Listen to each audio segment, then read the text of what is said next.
ఇది చికెన్. ఈ చికెన్లో ఇట్లనే అల్లం వెల్లిగడ్డ, కొంచెం గరం మసాలా, ఉప్పు, మన టేస్ట్కి సరిపడా అన్నీ వేసుకోవాలి. ఇందులో నూనె కూడా వేసేసి కలుపుకోవాలి. ఇలా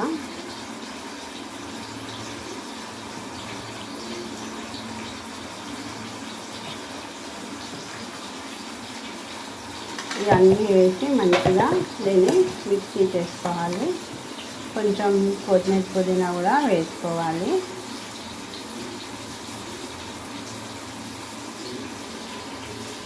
రెండు పచ్చికాయలు కూడా వేసుకోవాలి. ఉల్లిగడ్డ కూడా ఇందులోనే వేసేసుకోవాలి.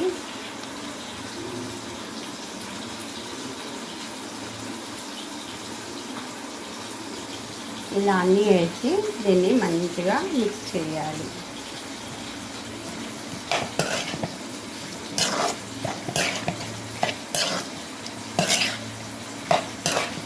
మా చిన్నప్పుడు ఫస్ట్ మా నాన్నమ్మ ఇట్లాగే వండేది, అదే స్టైల్ ఇప్పుడు వండుతున్నాను. ఇది ఇట్లా చేస్తే చాలా బాగుంటుంది, చాలా టేస్టీగా కూడా ఉంటుంది. దీన్ని ఇట్లనే మనము అన్నీ మిక్స్ చేసిన తర్వాత జర సిమ్లో పొయ్యి మీద పెట్టేస్తే దీంట్లో నుంచి మంచిగా నీళ్ళు బయటకు వస్తాయి కదా. నీళ్ళు బయటకు వచ్చినాక ఒకవేళ మనకు ఎక్కువ గ్రేవీ కావాలంటే కొంచెం వాటర్ వేసుకోవాలి.